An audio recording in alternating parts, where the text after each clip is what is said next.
How did your legal background give you leverage that most leaders don't have? Interesting question. I think it helped in a small handful of ways. Number one, it was eat what you kill. If you don't kill, you don't eat. I had to connect with people very quickly. Getting a client to do their bankruptcy for them was a very similar process to getting a seller to hire me to list their home. That was the same exact skill set that applied to being a listing agent. The second skill set that translated was, how do you know when to expand and when to partner versus keeping your own thing so you can maintain control? part of the reason why I was able to build leverage in all of my companies, for better, for worse, is because I had the example of my husband who always was the one that had to do everything himself. He had to own everything. But because of What's the difference between authority and attention for you? one is earned and one is not. And so Most people build businesses. Very few build influence, and almost nobody builds influence at scale. Welcome back to the Leverage Lounge podcast. Today's guest was just named a 2026 Inman Power Player by Inman. She's a Florida attorney, a brokerage founder, a high-performing team leader, recently served as VP of Industry Relations and Strategic Partnerships at eXp Realty, the founder of Industry Speaks Academy, and the co-founder of Climber. Listen, this conversation is not just about production. This is about platform. So let's welcome Kendall Bonner to the Leverage Lounge. What's up, Kendall? hey, Mike, thank you. This is so awesome. Thank you for letting me be here today. Oh, thanks for saying yes to the invitation. I want to get right into it because you are all of those things and so much more. You're a genuine human being, just a wonderful person to know and talk to. And I always enjoy our conversations. I've always wanted to spend even more time with you. So I'm glad we get this time on the Leverage Lounge. But recognition validates influence. And you being named a 2026 Inman Power Player isn't just about volume. It's about voice. So I wanted to ask you, like, what does it mean to move the industry forward? It's a big question. I have to say that, first of all, it's an honor to me, and I have so much gratitude for the recognition that I've experienced in my career, especially as it relates to real estate. I think that something I've had to recognize is that a lot of us spend a lot of time building personal brands, and something I've realized is that there is this level beyond the personal brand, and it's an industry brand. I feel really extremely honored that I've been able to transition from not just having a personal brand, but now building an industry brand through a lot of the awards and recognition that I've received over the last, I'll say 5 years, because there's been several that I'm just humbled by every single day. So to be recognized in rooms that you're not in and to have someone say, hey, we see you and we respect you, that's a pretty big honor. And I'm just very grateful for it. So How do you balance the advocacy that you do with execution? Because you're speaking to and many times on behalf of the industry, but then you're also executing at an extremely high level. So how do you balance the two? well, I think it's important to have a message that resonates, that matters, and that's relevant. And I'll go back to one of the biggest platforms I just most recently came off of, which was talking about the mega lawsuits. Yeah. I found that when we were thinking about this really extreme change that was upon us, that I remember there was an article I read that they had polled one of the news media outlets, I think it was Inman, had polled a bunch of brokers and agents and said, how big of a deal are the lawsuits? And this was the year before the actual trial. And it was like 90% of brokers were saying that, oh, it's no big deal. This is going to go away. This isn't going to go anywhere. We're not doing anything wrong. And while I understood all of those points, me also being an attorney, I understood that there's something to this, especially once I read the complaints, the legal documents. And so when I realized like this was an actual thing, I started to see it through the lens of how it could impact the real estate space and real estate agent and the real estate professional and the real estate broker and the leaders in our space. And so I was invited to speak about it at Inman Disconnect. That was the last year that Brad Inman hosted that event. And I never forget, it was 4 speakers, Errol from Zillow, another executive from a major company, Tammy Bunnell, who's the CEO of Exit, and then myself. And I remember thinking, who am I to be on this stage? I was a broker owner at the time and a team leader. I had started my team at this point. And I was being asked to comment on, give a little 4-minute kind of presentation on this major event happening in our industry. And I think that was the beginning of the opportunity of the influence. And that really shaped my career. I think that's what really put me on the map, because I remember coming off of that little 4-minute presentation that I did, and Brad saying to the event organizers for Inman that next summer in Las Vegas, Kendall needs to be on the main stage to talk about this. She did such a great job. And I almost said no, because I was frightened, immediately frightened Wow. by the opportunity that was being given to me. Obviously, most people know I did not say no. I ended up doing it. And that, again, changed the trajectory of my career. But the lesson I want you to pull through from that story, you and your audience, is everything comes down to this. Number one, what are the costs of the excuses that we're telling ourselves? What are the consequences of the doubt, fear, and uncertainty that we have two voices on our shoulders at any given time? And a lot of times the loudest one is the one that's perpetuating fear and doubt and uncertainty. And it's so important to exercise that other muscle, to exercise that other voice in your head that says, no, I can do this. I'm going to do it afraid, and perpetuate that bravery, that courage that comes through. Because when you say yes to the things that scare you, that's when doors really open. That's when opportunities really start to bubble up to the surface. And that's when you really get to see how you can build and grow on something that actually matters and is meaningful to you. I just say this, like, if you're thinking about your life, your business, the trajectory of your career, when you're analyzing the next level for you, because everyone wants to grow, but when you're analyzing that and you're being given opportunity, think about not just what you're afraid to do, but what could happen on the other side of that if you said yes to the thing you're most afraid of. And when you do that, and I started saying no to the things that didn't scare me, and saying no to the things that didn't serve a purpose. And so that's how you find that balance, is like you find the right yeses and the right nos, and then that frees up the space to do the things that really move the needle and that actually matter in the industry, in your business, in your career, as it relates to your clients and customers, whatever pace or stage you're at in your business. Yeah, it's like you're constantly looking for alignment, the opportunities that align with whatever the true north is for you, and making sure that your true north isn't aligned with your fears, but it's aligned with Yeah. your legacy. What is it that you want to leave behind? If you were smart enough, tall enough, handsome enough, beautiful enough, whatever it was, if you were all those things, what would you do? And Yeah. then go and say yes to those things. I always like to say production builds income, but influence builds legacy. And I think you're doing an amazing job at that. Thank you. Absolutely. Now, you have a strong legal foundation. You're a licensed attorney since 2003, and then you entered real estate, 2011? Yeah. And so risk management is a big deal, but you have policy awareness and all of the things that you were already thinking about prior to even stepping into real estate. So how does your legal background give you leverage that most leaders don't have?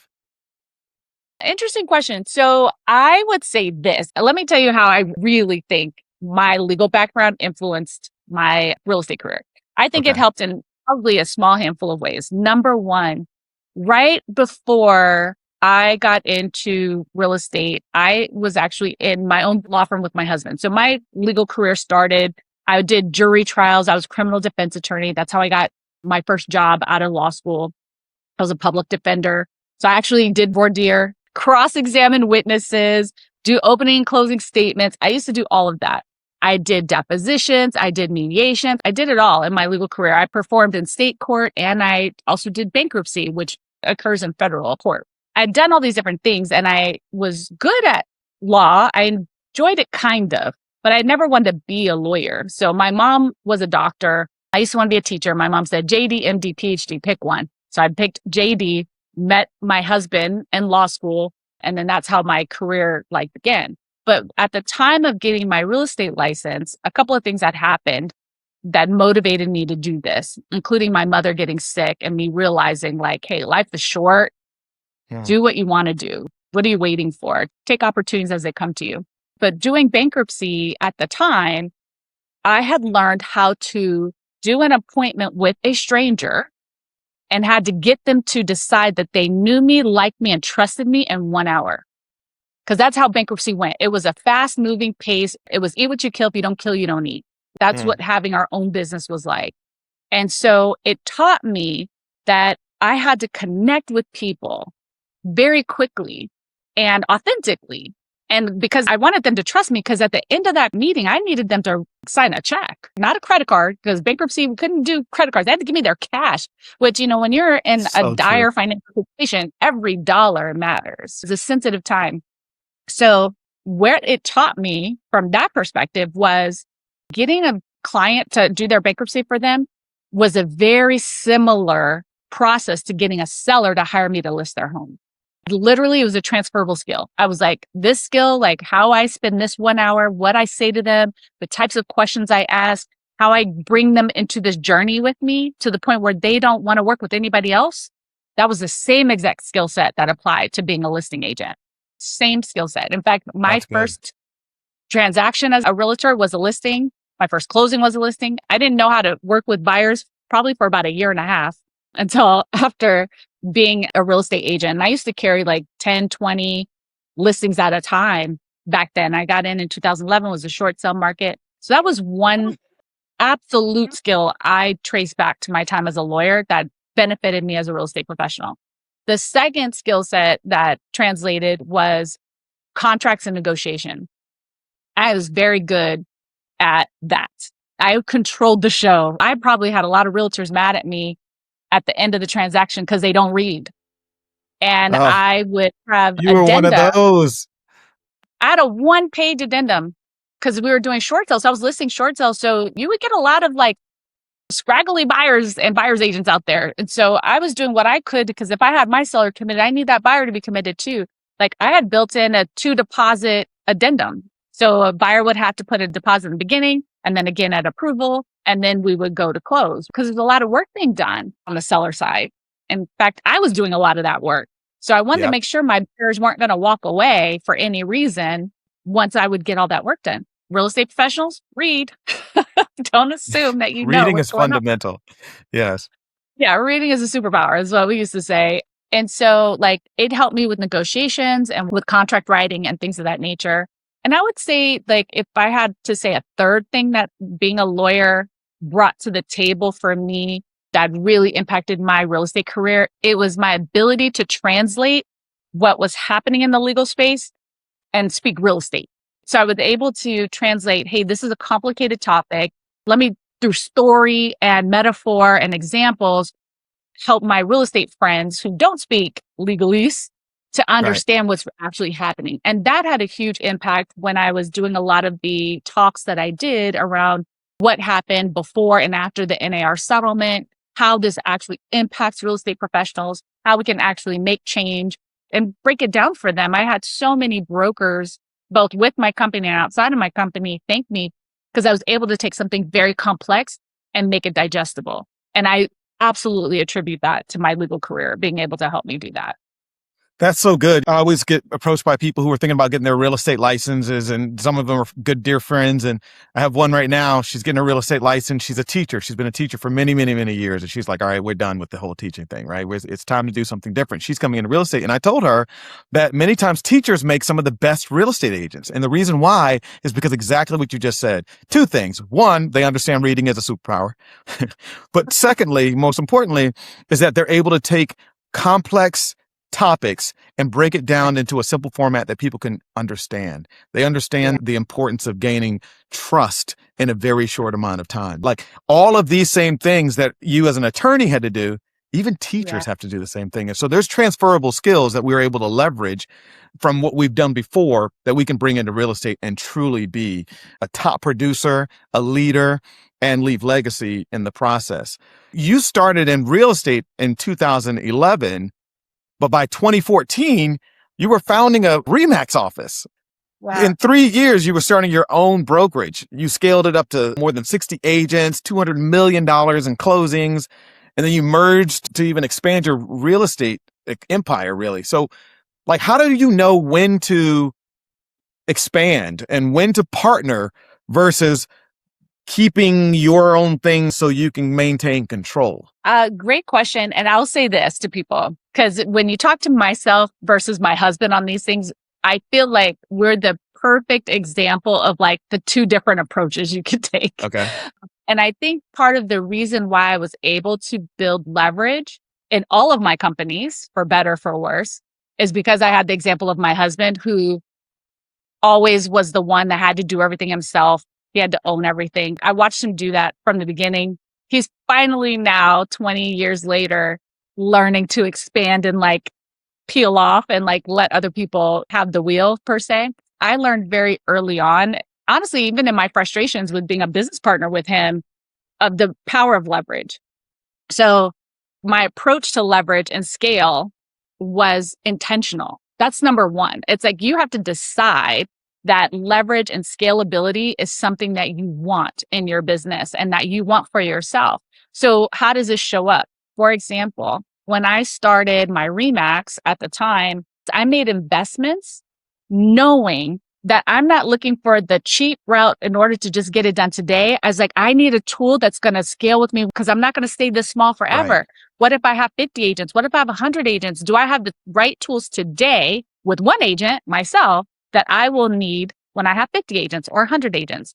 A lot of people start with cheap, what I could afford, what I could get away with today, as opposed to thinking about what does this look like when I scale?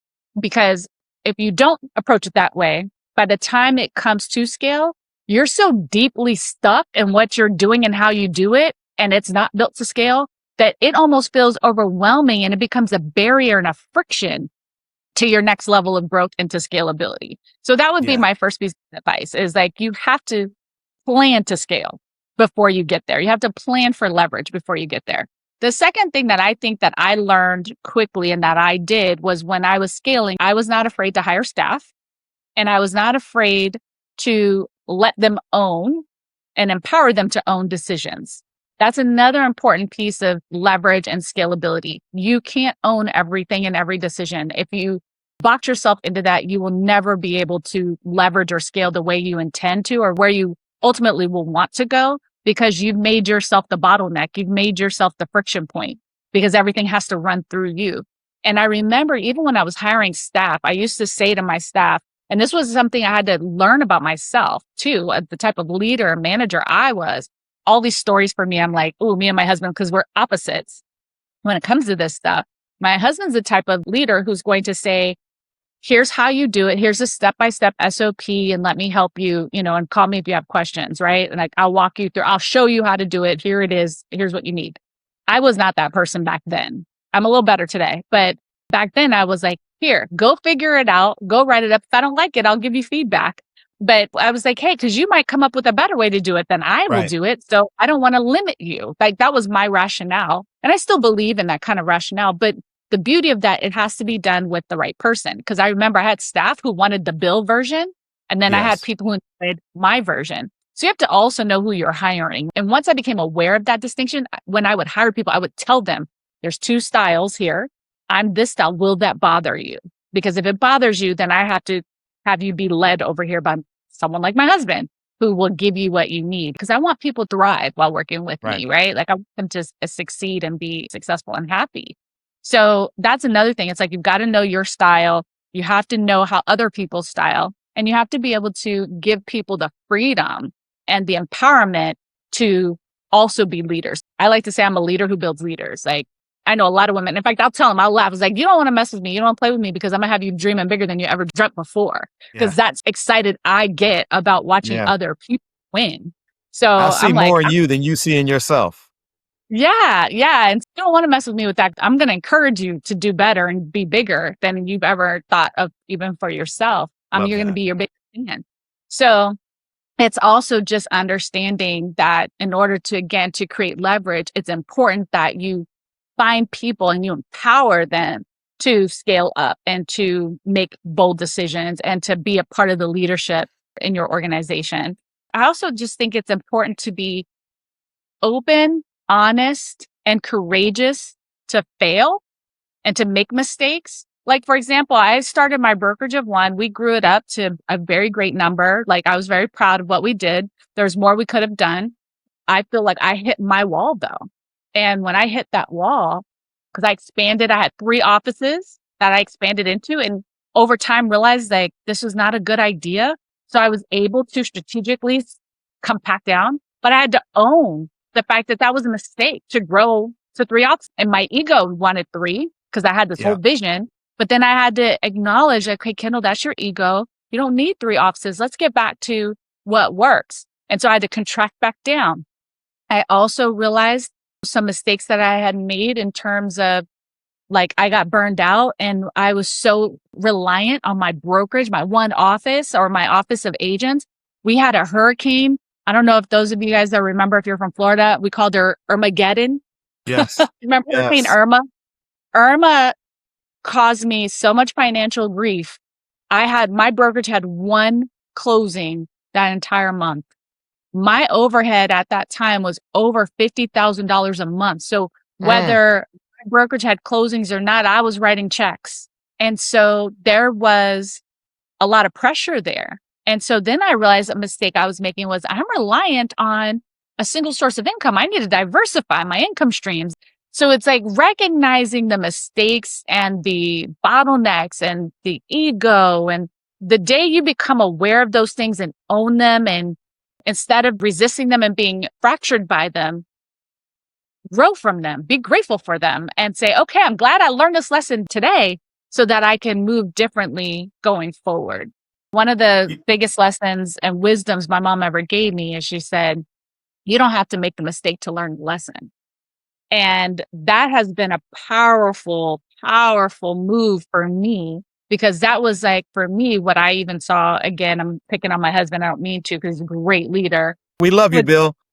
we do. I love Bill. I am a better person, a better leader, a better wife, better mother because of my husband. He's taught me so much, and even a better operator. Like my job at EXP, I was able to do it because Bill taught me what it would take and the level of detail and information. Like I had to move and be more like my husband in order to do that job as well as I did. So 100%, I'm not picking on him because he's taught me so much. But for example, he taught me how restrictive it was when you don't have leverage, when you don't have scale. And so I was able to learn that lesson, say, okay, when I go out and do this, I need leverage and skill because I don't want to be the bottleneck. I don't want to be stuck in this one spot. So we've learned from each Something other. you said that reminds me 2 things. One is that when you understand risk, you understand leverage.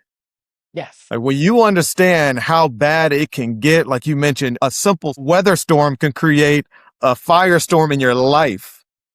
Yes. Just one incident. Then you start understanding the importance of leverage, even on a smaller scale, when you're reliant on one assistant and you've given so much to that one assistant, and that assistant decides that it's time for them to move. It's time for them to leave and grow and do other things. And now you're like, oh my gosh, there is something to that. The other part of that you remind me of is the goal isn't ownership. Like ownership is something that's important, of course, but the goal isn't ownership. I think the goal is capacity. Understanding that you need the capacity to scale, to grow. And as a broker, especially with independent brokers, I've seen people go from, like you said, they scale up to 3 offices, then they come back down and they say, I don't want to grow again. I don't want to do that again. I'm just going to keep a very small, tight, little 10 to 15 agent team. That's what I want. Because their fear is running around in their head. And I want you to speak to this too, because they just weren't in a position or didn't have the infrastructure to grow in the capacity that they needed. And so now they focus on, at least I have my own brand and I own it. My name is there. Yeah. I don't want a partner. Talk about that. Ownership versus capacity and the partnership and understanding when you can use leverage to grow, to not only help you, the business broker owner, but to help the agents that you serve. Yeah. It's a good one. And I'll say this, because this has been top of mind for me a lot lately. It's one of the reasons why I'm in the current space I'm in right now. I realize for myself, and I think if people are honest, they could agree with this. For me, I've abandoned my ego a long time ago. And I think that's one of the reasons why I've been blessed, because I don't come to things from a place of ego anymore. Where I'm at now, where I realize like I am most impactful is leadership, leverage, and legacy. Those are my three things that I'm obsessed with. I love not just being a leader, but building leaders. I love creating leverage for myself because I'm one of those people that likes to do way too many things at one time. And legacy is super important because I want to be able to walk away from anything I do and know that I help someone else in their life and their business to be better and to do those things. So when your focus changes there and you build instead of ego, you focus on purpose. And hopefully your purpose eventually is something that you're passionate about, that you truly, genuinely care about. The focus completely changes, especially when the focus moves away from inward. How does this serve me to how do I serve others? And that was a shift for me for sure, especially after losing my mother. And I realized like my greatest impact is in serving others. My greatest return on investment of my time and energy is watching others win and being a part of that win with them. I know that, for example, my move to EXP, I moved to EXP about 3 years ago or so from being a broker owner. I sold my brokerage. I had started my real estate team a couple of years prior to that, where I really got to have a deeper impact on people and really get focused on changing people's lives. And I sold my brokerage. I transitioned to EXP. I recognized that this became like this model that I could use to like, I used to say the chains are off. Like this becomes something where I can expand beyond borders. Like I was limited to my brick and mortar building as a broker owner. And I realized like, hey, this is a limiting factor. I don't need more offices. I just need opportunity to be a part of more people's lives. And that was really important to me, is to find and make that connection, because it's a mindset shift, truly. Because a lot of us think like when we give up being a broker owner, we give up some part of our identity. And I realized my identity is not in being an owner of a brokerage. My identity is tied to my commitment to others and my ability to help them find their best version of themselves, help them change the lives of their family and their customer and their consumer. And like this gift through others became the real like slay for me. Like that became the real flex. And that was what I became more passionate about and more committed to than just like, how do I just serve myself and my own pocketbook and my own world? You know what I mean? Yeah, absolutely. And how are you now serving the agents that are partnered with you across borders? How are you allowing them to grow and pouring into them and making sure that they're understanding purpose and legacy and being able to pay that forward to other agents across borders? Because you have agents in multiple states who have partnered with you and probably in multiple countries at this point, right? Yeah. I have to say, there's room for me to grow there. What is this? I've read in my Bible scripture today, hot. It's like honest, open, and transparent. So I'm gonna get hot. Transparent. That's right. Be transparent. I don't think that I've done the best job, in particular my rev share group, because it's never been like this intentional, hey, come to this group. Like I thought I would do that. I joined a group. I'm a part of Global Alliance, which I think is a beautiful organization. And so I encourage people to be a part of that, because they get the benefit of Global Alliance when they join me at EXP. And then I had all these other things you didn't have to be at EXP to benefit from. I had my Rise Up Mastermind, which is a women's group. People in my group were a part of it, but that wasn't a requirement. Then most recently, I started Climber Community. That also, you don't have to be with me at EXP to be a part of Climber, and I pour into that. But I'm glad you actually brought this up, because this has been very top of mind for me, because I feel like I've been failing my people here, because they do get my attention, but it hasn't been organized, because they can always tap in whenever they want. I show up for my people whenever they need me, but I haven't been intentional until now. So ironically, announced here first. I know you didn't even know this was going to happen, because I'm like, let's go. Beep, beep, beep, beep. Right. I know, because we did not rehearse this or script this at all, but I am going to start coaching my people. So if you're in my RevShare group, you'll be getting a message from me here shortly that I'm going to be doing a weekly call for you, and it's group coaching. where I'm going to be breaking down all these things that I freaking learned because I have learned so much. I know a lot. And I want to organize this for you in a more strategic way. So you'll be hearing from me, and I will be pouring into you my motivated mover concepts, all my AI knowledge. I mean, like my AI game is like, she's here. Finally, she's here. Like I love my AI game and she's ready to be taught. Like I really feel like Let's I know it go. well enough now that I can teach you how to duplicate what I've been doing and just like my marketing strategies. So building smart agents is going to get relaunched in a way that's more strategic and more beneficial to the people who are in my rev share group. So because I love you That guys. is an awesome announcement. You heard it here first on the Leverage Lounge. I love that. That's awesome. I love that. And again, it's scalable. It's Yes. something that agents can plug in no matter where they are. They don't have to report to an office in order to be able to reach you and take advantage of all of the coaching and all of your years of expertise that you have to Yes. share. So I love that. I love that. Thank you. Been avoiding this for a long time. I'm ready now. Good. Good. I think the world is ready for you to allow that to happen. You've become a steady voice during national policy turbulence. Like I remember when we were going through the whole NAR lawsuit situation, and you were like right up front. Like you were one of the main voices helping agents understand what's happening. And so now we're obviously past that. There's still some conversations around it, but we're past that for the most part. But there's still a shift that's coming in real estate.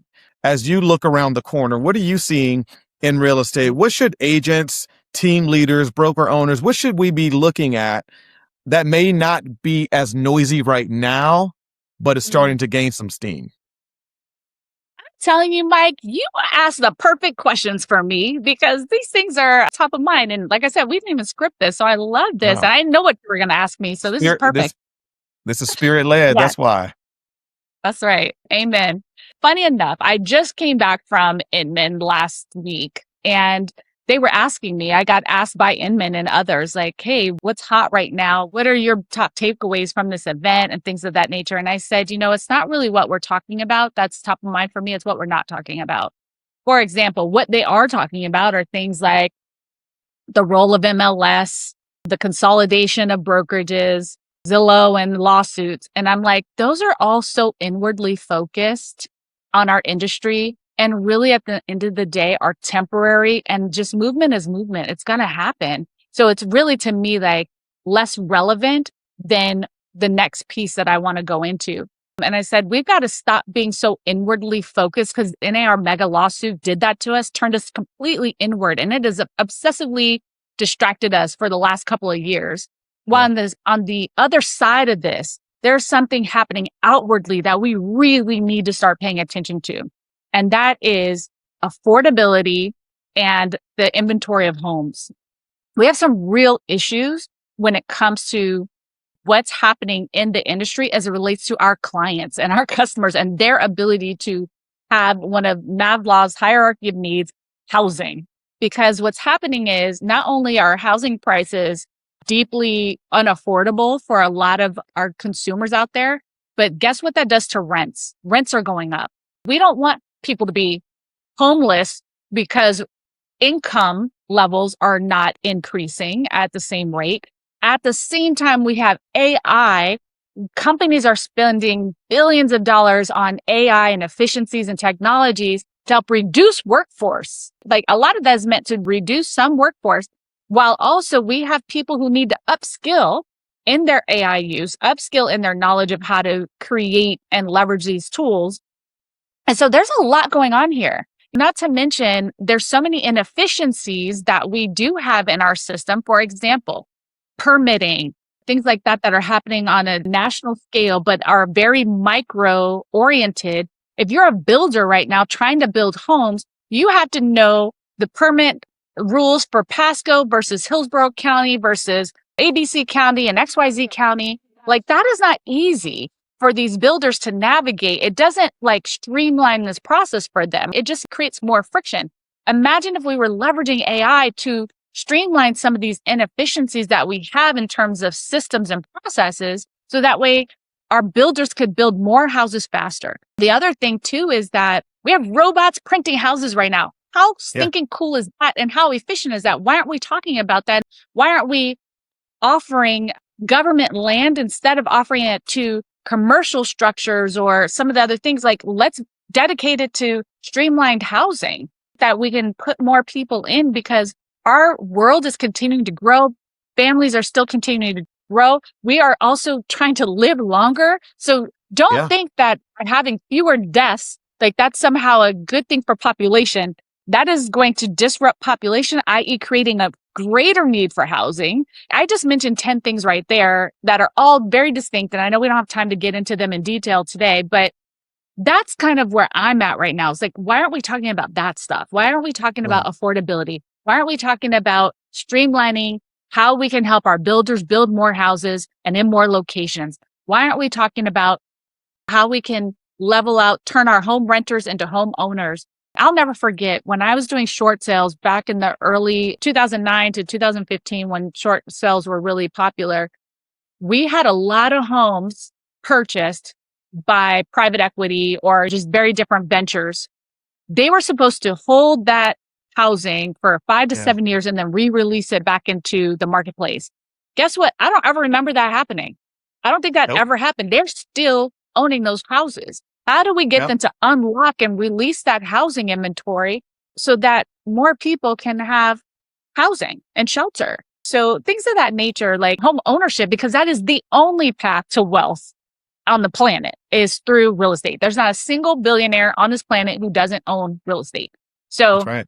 goal is to get people into wealth, to get people into stability. We got to get them into home ownership. Those are the things I think we should be talking about that I feel like we're not talking about nearly enough.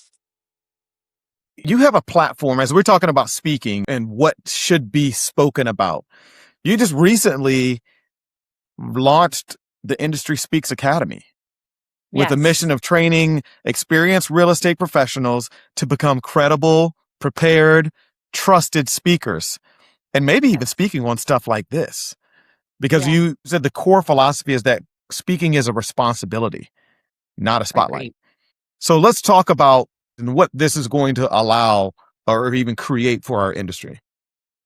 Yeah, the goal for me with the Industry Speaks Academy is to create a platform and a pathway for aspiring speakers and or speakers who want to expand beyond the current stages that they're on. I know when I was at my previous company, I did really well. I was on their stages a ton, but I was really locked in to just that platform stages. I was on their conference stage. I would get invited as a speaker across from the different offices and things like that. And that was great. I really appreciated that opportunity. But there was not a lot of opportunity that I had created yet outside of that particular brand. And so I find a lot of speakers get stuck there. They get stuck speaking within their brand, but they are want and desire to not just make brand contribution, but industry contribution. Mm-hmm. So my goal is to help leaders turn their experience and expertise into industry contribution. And that's the primary goal of the Industry Speaks Academy. I love that. Honest, open, and transparent, right? I found myself in that same situation where I many times I'm speaking on the EXP Realty platforms or stages and I get invited to, and I love it, right? I still love it. I love the agents that I get a chance to pour into, and even to be asked to speak is an honor. And so I prepare for it and do the whole thing. However, yeah, I am interested in speaking to the industry more so than just to a singular platform. And I think that's Yeah. important. I would also ask you, what separates authority from attention?